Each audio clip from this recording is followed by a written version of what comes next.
Welcome back to the Deep Dive. We are tackling something today that is, well, it's frustratingly universal. I was reading through the source material for this, and I just found myself nodding along so hard my neck started to hurt. It's a very relatable topic. It's that specific heart-sinking moment. You know the one, right? Where you've been studying English, you're reading articles, maybe listening to a deep dive like this one, and you feel like a champion. You understand, like 90, maybe 95%. Input confidence, yeah. Exactly. The confidence is sky high. But then reality hits. You step into a meeting or you're at a coffee shop and you open your mouth to speak and just nothing. The freeze. The absolute freeze. Or if something does come out, it's this garbled mess that sounds nothing like the eloquent thoughts you had in your head. Your palms get sweaty, your heart starts racing. It's like your brain just pulls the plug on your entire vocabulary. It's a very, very common phenomenon. And what's so fascinating about the research we're looking at today is that it stops treating this freeze as some kind of personal failure. Ooh, that's the big hook for me.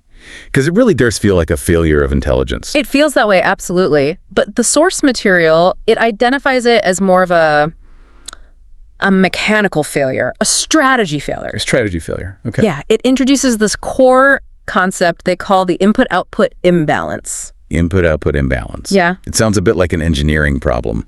Let's unpack that. Well, think about how most people learn a language. The data suggests that the average learner spends about 90% of their time on input. Right. So that is, reading textbooks, watching Netflix with subtitles, listening to audio. They're just passively absorbing information. Which feels like work. I mean, you're sitting there, you're focusing, trying to understand. It is work. But it's passive work. Your brain is in receiving mode. They only spend about 10%. And for many people, it's probably closer to 1 or even 0% on output. Output being? The actual physical act of constructing sentences and speaking them out loud. That ratio is just wild. 90 to 10. It is. And the source makes a great analogy. Imagine you want to learn to play the piano. And you spend 90% of your time watching concert pianists on YouTube, analyzing their finger movements, reading sheet music. All the theory. All the theory. But you only spend 10% of your time actually touching the keys. You're going to be the world's greatest music critic, but a terrible pianist. Exactly. You have all this passive knowledge, but you lack the muscle memory. And speaking is a muscle. Figuratively, with neural pathways, but also literally. Your tongue, your lips, your jaw, they have to move in ways they just aren't used to. So the mission of this deep dive is basically to fix that ratio. We're going to look at a specific set of techniques from the source material, all designed to build that speaking muscle memory.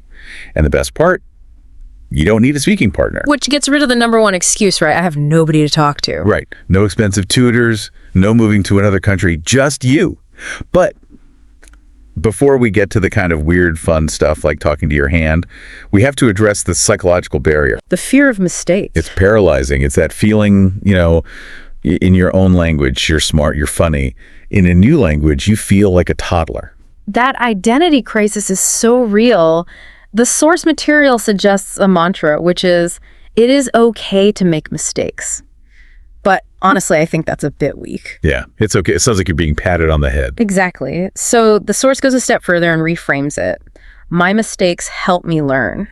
It's a shift from seeing mistakes as failures to seeing them as data. Data points. I like that. Yeah. Think about a baby learning to walk. They fall down. They don't think, well, I'm a failure of a human being. I guess I'll just crawl forever. Right.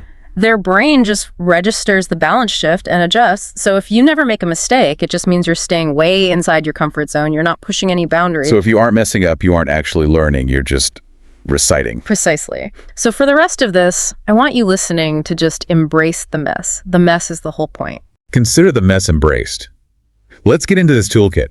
We've got 5 techniques here, all designed to fit into a busy day. Most of them take under 60 seconds.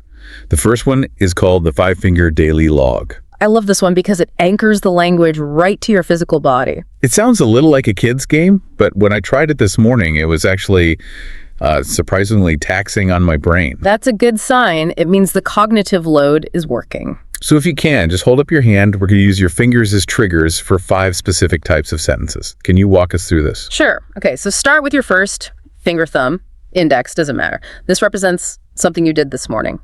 The key here is grammar, past tense. Okay, so the example from the source is, I drank a hot cup of coffee. Simple, but you have to conjugate. Drink, not drink. Now, second finger, Something you see right now, present observation.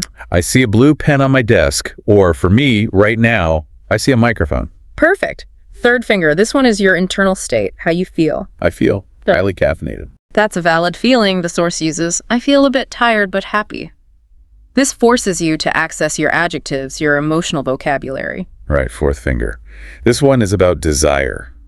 What you want to eat later. I want to eat a delicious pizza. And the fifth finger. A goal for tomorrow.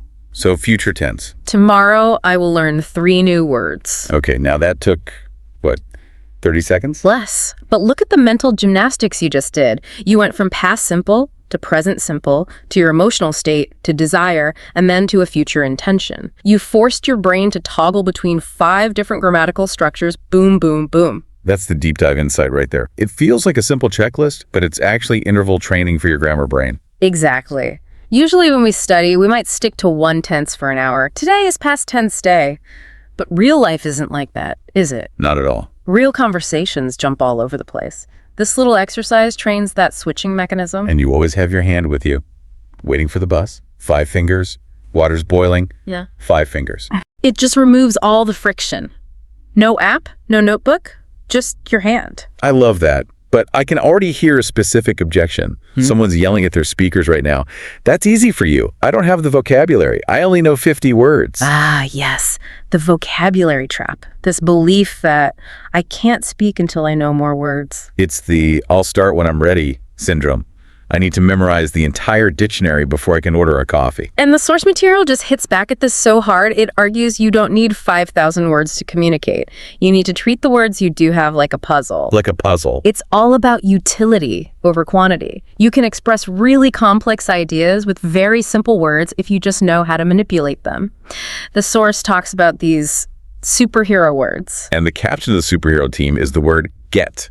Get is incredible. It really is the Swiss Army knife of the English language. Okay, I want to test this. I'm going to give you a complex situation, and you tell me how to say it using get. Challenge accepted. Let's do it. Okay. I am entering a vehicle to travel to my place of employment. You get on the bus or get a taxi. Too easy. Okay. I have just purchased a new beverage. You get a coffee. I am becoming increasingly frustrated with this game. You are getting angry. I have arrived at my residential address. You get home. It's absurd. I mean, transport, acquisition, emotion, location, that one word covers it all. And that's the whole point. If you master words like get, have, do, and make, you can navigate like 80% of daily situations. It reminds me of when I tried to learn Spanish. I spent a week memorizing the word for photosynthesis because I thought it sounded smart. And how often did that come up in conversation? Never. Not once. Meanwhile, I couldn't ask where the bathroom was. I had this super high complexity vocabulary, but zero utility. And that is the trap. We prioritize these ego words over functional words. The source says, just focus on the puzzle pieces you have. If you don't know the word for umbrella, don't freeze up. Say, The thing for the rain. circumlocution. It's a lifesaver. So start worrying about the size of your vocabulary and start using the tools you actually have. Which, that leads us perfectly to the third technique. This one is my favorite. It lets me live out my fantasy of being a movie director. Narrating your life. Or, as I call it, director mode. The concept is so simple. You just become a sports commentator for your own boring life. You describe what you are doing as you are doing it. The source gives the kitchen scene example. So instead of just silently making coffee, you narrate it. You say out loud, I am walking to the counter, I am picking up the kettle, I am filling it with water. It feels completely ridiculous when you first do it. Oh, absolutely. If someone walked in on you, they'd think you finally lost it. But there is some serious cognitive science behind this, isn't there? There is. This is all about addressing the cognitive lag. Okay, let's unpack that lag, because this is where the freeze actually happens. Right. So normally when a learner wants to speak, there's this multi-step process. Step 1, you see the kettle. You think of the concept in your native language. Say you're a French speaker, you think bouilloire. Right. Native concept first. Step 2, your brain sends that to its translation center, and it scrambles to find the English equivalent. It's going, bouilloire, kettle, taking, I am taking. That's the little loading bar in your head. Exactly. And then step 3, you finally speak, I am taking the kettle. That delay. That's the friction. That's where all the anxiety lives. So director mode is trying to short-circuit that whole process. Yes. By narrating while you're doing the action, you are forcing a direct link. Action goes straight to English. You bypass the translation center.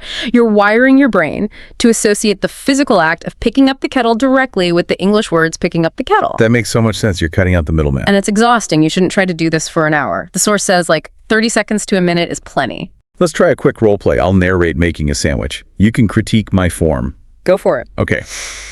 I am taking 2 slices of bread. Good start. I am spreading the butter. An important detail. I am putting the cheese on the bread. Now I am closing the sandwich. I am eating the sandwich. Yum. Perfect. And you're using the present continuous tense, I am doing, which is exactly the right tense for this because it's so immediate. And I can feel how that would work. It forces you to be present. You can't be thinking about your grocery list. You have to focus on the English word for butter right as you touch it. Precisely. It aligns the physical world with the linguistic world. Okay, so we've got the hand log, the vocab puzzle, and director mode. But we have to talk about the 4th technique, because this one tackles the thing that makes people the most self-conscious. The accent. The dreaded accent. I think so many people feel that if they don't sound like a native speaker, like they grew up in California or London, they shouldn't speak at all. It's such a perfectionist trap. And the source material has this really beautiful way of looking at it. It calls your accent your linguistic ID card. Oh, I love that image. It carries your history. It shows you've stepped outside of your comfort zone and learned something new. The goal isn't to erase your history. The goal isn't perfection. The goal is just clarity. Clarity over perfection. Yeah. But English can be tricky for clarity, right? Because it's not just about the sounds, it's about the rhythm. Right. English is what's called a stress-timed language. This is a bit of a technical term, but it's so important. In some languages, like Spanish or Japanese, every syllable gets roughly equal time. Da, da, da, da. Like a machine gun. A very even rhythm. Exactly. But English is more like Morse code. Dot-o-ti, dot-do, dash, dot, dash. We speed up, we slow down, we eat some syllables, and we shout others. And if you don't get the stress right, a native speaker honestly might not understand you. The source uses that classic example, record versus record. Right, same spelling, R-E-C-O-R-D. But if you stress the first syllable R-E chord, it's a noun, a vinyl disc. I bought a new RE chord. But if you stress the second syllable record, it becomes a verb. I need to record this. Or think about content versus content. Oh, that's a good one. Content is what's inside a book. But if you are happy and satisfied, you are content. It's wild. So if you mess up the rhythm, you're literally saying a different word. Yes. So the question is, how do we practice this rhythm without feeling silly? Which brings us to technique number 4, the exaggeration method. Or actor mode, as I like to call it. The advice here is pretty simple. Stop whispering. I think most learners mutter because they're trying to hide their mistakes. Mumbling is the enemy of improvement. You can't fix what you can't hear. So the source says, go big. If you're practicing a sentence like, I am so happy to see you, don't just say it, perform it. I am so happy to see you. Right, you're waving your arms, open your mouth really wide. Why does this actually help? It's physiology again. Muscle memory. Your mouth has a default setting from your native language. To speak English clearly, you need to stretch those muscles into new shapes. By exaggerating, by swinging the bat way harder than you actually need to, you are training your full range of motion. It's like resistance training for your mouth. If you can say it loud and clear with huge movements in your bedroom, then saying it normally in a cafe will feel so much easier. Exactly. You are calibrating the instrument. So lock the door, close the curtains, and maybe shout at the walls a bit. I am drinking coffee. You might want to warn your family first. That's a good call. Okay, so we have a pretty solid toolkit here. Let's just recap quickly before we get to the final takeaway. Sure. Number 1, the 5-finger log. Use your hand to trigger grammar switching. Past, present, feeling, desire, future. Number 2, the vocab puzzle. Stop chasing huge words. Master the superhero words like get and just use what you have. Number 3, director mode. Narrate your actions to bypass that translation center in your brain. And number 4, exaggeration. Speak like an actor to really master the rhythm and stress of English. But all of these techniques, every single one, they rely on one final rule, the golden rule. Consistency. It sounds boring, I know, but the source is so adamant about this. 5 minutes a day is infinitely better than 1 hour once a week. We have this all or nothing mentality, don't we? If I can't do a full hour-long lesson, I won't do anything at all. That is the death of language learning. Language is a habit like brushing your teeth. You don't brush your teeth for an hour on Sunday and then just skip the rest of the week. I certainly hope not. You do it for 2 minutes twice a day. That's how you maintain it. It's the same with speaking. Frequency beats intensity every time. So sticking with that theme of small, frequent steps, the source material actually leaves us with a specific homework assignment for you, the listener. Yes. And don't worry, I promise I'm not grading it. The challenge is to write one sentence. Yeah. Just one. You could do it in the comment section if you're on a platform that has one, or write it on a sticky note, or just type it into your phone. And you're going to write one sentence about something you are doing right now, using that director mode technique. I'm listening to a deep dive. I am driving to work. I am drinking tea. Just one sentence. It's about proving to yourself that you can move from passive input to active output. It seems so small, but it breaks the seal, doesn't it? It gets you out of the freeze. And once you break that seal, it gets a little easier every single time. Learning a language is such a long road. It can feel incredibly lonely, and that moment of freezing up is just painful. We've all been there. We absolutely have. But you don't have to be perfect. You just have to be present. Keep practicing, keep speaking, and as the source says, keep smiling. Absolutely. Be proud of the effort. Thanks for diving in with us today. Go look at your hand, name your fingers, and we'll catch you in the next deep dive. Take care, everyone.